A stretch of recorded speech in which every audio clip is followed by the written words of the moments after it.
नेपाल, बांग्लादेश हो या श्रीलंका, मालदीव, भारत अपने पड़ोसी देशों की राशन पानी से लेकर हर संभव मदद करता रहा है। हाल में जब श्रीलंका में ईंधन संकट पैदा हुआ तो भारत ने एक अच्छे पड़ोसी की भूमिका निभाते हुए डीजल पेट्रोल की बड़ी खेप भेजी। कहा गया कि बड़े भाई ने अपना फर्ज निभाया है। वैसे श्रीलंका और भारत के रिश्ते सदियों पुराने हैं, लेकिन इन दिनों भारत में एक द्वीप की चर्चा फिर से होने लगी है। भारत के दक्षिणी छोर और श्रीलंका के बीच यह एक छोटा सा जमीन का टुकड़ा है, लेकिन इसकी अहमियत बड़ी है। इसे कच्चातीवू द्वीप कहते हैं, जिसे भारत ने श्रीलंका को दे दिया था। नतीजा ये हुआ कि भारत और श्रीलंका के बीच मछुआरों का मुद्दा बढ़ता गया। हम अक्सर खबरें सुनने लगे कि श्रीलंका नेवी ने भारतीय मछुआरों को गिरफ्तार कर लिया है। यह मसला आज़ादी के पहले का है। अब इस द्वीप को श्रीलंका से वापस लेने की मांग उठ रही है। आइए समझते हैं कि ये द्वीप क्यों भारत के लिए इतना महत्वपूर्ण है। इंदिरा गांधी ने श्रीलंका को दिया गिफ्ट। श्रीलंका और रामेश्वरम, भारत के बीच ये कच्चातीवू द्वीप स्थित है। पारंपरिक रूप से श्रीलंका के तमिलों और तमिलनाडु के मछुआरे इसका इस्तेमाल करते रहे हैं। हालांकि भारत ने 1974 में एक सशर्त समझौते के तहत ये द्वीप श्रीलंका को दे दिया। 1974 में तत्कालीन प्रधानमंत्री इंदिरा गांधी ने श्रीलंका की राष्ट्रपति श्रीमावो भंडारनायके के साथ एक संधि पर हस्ताक्षर किए और कच्चातीवू श्रीलंका का हो गया। भारत में विरोध। 1991 में तमिलनाडु विधानसभा ने प्रस्ताव पास किया और इस द्वीप को वापस लेने की मांग की गई। 2008 में तत्कालीन सीएम जयललिता ने केंद्र को सुप्रीम कोर्ट में खड़ा कर दिया और कच्चातीवू द्वीप को लेकर हुए समझौते को अमान्य घोषित करने की अपील की।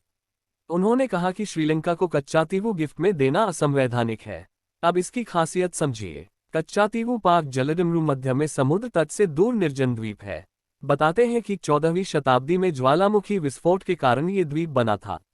ब्रिटिश शासन के दौरान 285 एकड़ की भूमि का भारत और श्रीलंका संयुक्त रूप से इस्तेमाल करते थे। कच्चातीवू द्वीप रामनाथपुरम के राजा के अधीन हुआ करता था और बाद में मद्रास प्रेसिडेंसी का हिस्सा बना। 1921 में भारत और श्रीलंका दोनों ने मछली पकड़ने के लिए इस भूमि पर अपना अपना दावा किया और विवाद अनसुलझा रहा। आजादी के बाद भारत ने पहले के विवाद को सुलझाने के प्रयास किए। दोनों देशों के मछुआरे काफी समय से बिना किसी विवाद के एक दूसरे के जलक्षेत्र में मछली पकड़ते रहे।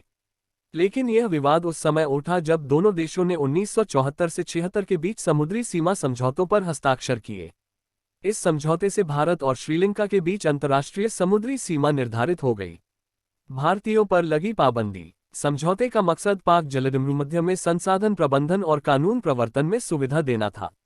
अब भारतीय मछुआरों को केवल यह अनुमति थी कि वे आराम करने, नेट को सुखाने और सालाना सेंट एंथनी फेस्टिवल के लिए आ सकते थे। उन्हें इस द्वीप पर मछली पकड़ने की अनुमति नहीं थी। हालांकि भारतीय मछुआरे बेहतर क्षेत्र की खोज में श्रीलंका के जलक्षेत्र में जाते रहे। कुछ दशक ठीक रहा, लेकिन समस्या तब गंभीर होने लगी जब भारतीय उपमहाद्वीप क्षेत्र में मछली और जलीय जीवन कम होने लगा। भारतीय मछुआरे आगे बढ़ने लगे। दरअसल अब मछली पकड़ने के लिए आधुनिक ट्रॉलियों का इस्तेमाल हो रहा है, जिससे समुद्री जीवन और पारिस्थितिकी तंत्र को नुकसान हो रहा है। एलटीटीई के समय श्रीलंका सरकार ने अपने मछुआरों को सैन्य ऑपरेशन के चलते जलक्षेत्र में जाने से रोका। भारतीय मछुआरों के लिए यह बढ़िया मौका लगा। 2009 में श्रीलंका ने पाक स्ट्रेट में समुद्री सीमा की कड़ी निगरानी शुरू कर दी। उनकी मंशा ये थी कि तमिल विद्रोही देश में वापस न लौट सकें। 2010 में युद्ध खत्म होने के बाद श्रीलंका मछुआरे फिर से क्षेत्र में आवाजाही करने लगे और इस भूभाग पर दावा ठोक दिया। ये जगह रामेश्वर से उत्तर पूर्व की दिशा में करीब 10 मील की दूरी पर है। इसका इस्तेमाल भारतीय मछुआरे अपने नेट को सुखाने, मछली पकड़ने और आराम करने के लिए करते थे। लेकिन बॉर्डर पर गिरफ्तारियां शुरू हो गईं और श्रीलंका प्रशासन ने कहा कि वे अपनी समुद्री सीमा की रक्षा करने के साथ ही श्रीलंकाई मछुआरों की आजीविका को सुरक्षित कर रहे हैं। भारत सरकार क्या कहती है? विदेश मंत्रालय की वेबसाइट पर उपलब्ध बयान के अनुसार भारत और श्रीलंका के बीच 1974 और 1976 के बीच किए गए समझौते के तहत ये द्वीप श्रीलंका के हिस्से में पड़ता है। मामला अभी भारत के सुप्रीम कोर्ट में है। श्रीलंका ने भारतीयों को बिना किसी वीजा के धार्मिक प्रयोजन से द्वीप आने की छूट दे रखी है।